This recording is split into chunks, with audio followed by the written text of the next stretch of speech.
আজি এই ৰৌতা সমষ্টিৰ এই বৰচলাৰ পৰা পৰিৱৰ্তন যাত্ৰা আমি আৰম্ভ কৰিছোঁ আৰু হিটো গোটেই বিটিআৰ অঞ্চলত পৰিৱৰ্তন যাত্ৰা আমাৰ হ'ব।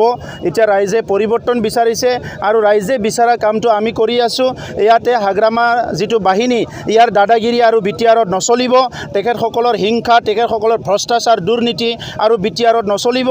এতিয়া এটা শান্তিৰ পৰিৱেশত সকলো জাতি জনগোষ্ঠী মিলি পেলাই আমি থাকিব লাগে। আমাৰ অধিকাৰবিলাক আমি ল'ব লাগে।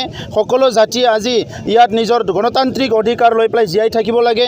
ভূমিৰ অধিকাৰ, শিক্ষা দীক্ষাৰ অধিকাৰ লৈ জীয়াই থাকিব লাগে। সেইকাৰণে এই যাত্ৰাৰ দ্বাৰা আমি ৰাইজক সকলোকে সজাগ কৰিবলৈ ওলাইছোঁ আৰু ৰাইজে পৰিৱৰ্তন বিচাৰিছে। সেইকাৰণে এই যাত্ৰাৰ দ্বাৰা আমি সকলো ৰাইজক সংযোগ কৰিব বিচাৰিছোঁ, আমাৰ কথা আমি ক'বলৈ বিচাৰিছোঁ আৰু সেই যাত্ৰাই বিটিআৰ অঞ্চলৰ এটা পৰিৱৰ্তন আনিব। ইয়াৰ পিছত দুৰ্নীতি, ভ্ৰষ্টাচাৰ কোনো ভয় নাথাকিব। ইয়াত কোনো দাবী ধমকি দিয়া ইয়াতে নাথাকিব আৰু হাগ্ৰামা বাহিনীৰ যিটো মানুহৰ ওপৰত যিটো দমন নীতি চলাই আহিলে, এই যাত্ৰাৰ পিছতে এই দমন নীতি শেষ হ'ব আৰু অহা 7 আৰু 10 তাৰিখত বিটিআৰ ইলেকশ্যন হ'ব। ইয়াৰ পিছত এটা গণতান্ত্ৰিক চৰকাৰ হ'ব, ৰাইজৰ চৰকাৰ হ'ব, UPPLৰ চৰকাৰ হ'ব আৰু উন্নয়নৰ সকলো কাম ইয়াত মানে আৰম্ভ হ'ব। Thank you. মিত্ৰতা চলা বুলি কৈ আছিল, কিন্তু বিজেপিয়ে বিশ্বজিৎ দৈমাৰীক আনি সম্পূৰ্ণৰূপে BTC দখলৰ পৰিকল্পনা কৰিছে। বিজেপিয়ে কি পৰিকল্পনা কৰিছে কৰা নাই সেইটো আমি নাজানো। আমি এটা কথাই জানো, এইবাৰ UPPLৰ চৰকাৰ হ'ব।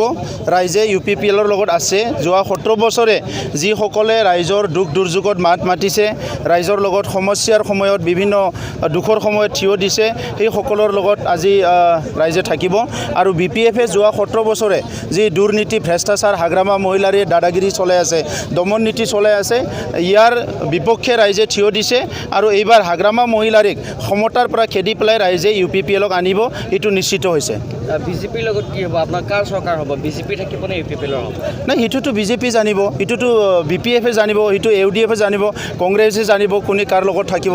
আমি আমাৰতো জানো।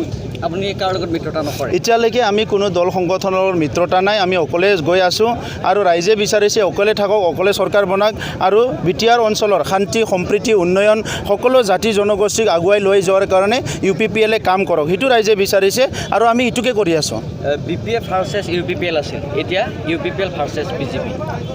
চাওক, ইয়াত একো ভাৰ্চেছ নাই। BPF অলৰেডি নিক্ষেপ হৈ গৈছে। ইমানুৱেল মুছাহাৰী, বিশ্বজিৎ দৈমাৰী দুইজনে আজি ইয়াত গ'ল, বিজেপিত গ'ল আৰু বহুতে বিভিন্ন দল সংগঠনত যাব। হাজাৰ হাজাৰ আমাৰ দলতো আহি আছে। গতিকে ইয়াত আৰু কোনো ভাৰ্চেছ নাই।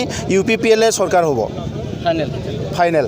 যোৱাকালি এটা কথা ওলাইছে যে বিশ্বজিৎ দৈমাৰীৰ বিজেপিৰ যাত্ৰা, BTCৰ চিফ আৰু আপুনি ৰাজ্যসভাৰ সাংসদ, কি কৰিব? নাই, মোৰ তাত এনেকুৱা একো এজেণ্ডা নাই, না ৰাজ্যসভাৰ সাংসদ, না চিফ, না কিবা ডেপুটি চিফ।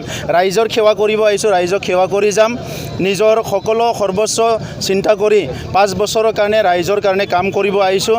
এতিয়া বিটিআৰ অঞ্চলৰ ৰাইজৰ বড়ো, অসমীয়া, বঙালী, গোৰ্খা, আদিবাসী যিমান জনগোষ্ঠী আছে, সেই জনগোষ্ঠী সকলৰ সমস্যা সমাধান কৰি ভূমিৰ অধিকাৰ, ৰাজনৈতিক অধিকাৰ, সামাজিক অধিকাৰ প্ৰদান কৰি সকলক আগুৱাই লৈ যোৱাটোৱে আমাৰ লক্ষ্য আৰু সেইটোতে আমি 5 বছৰ কাম কৰিম।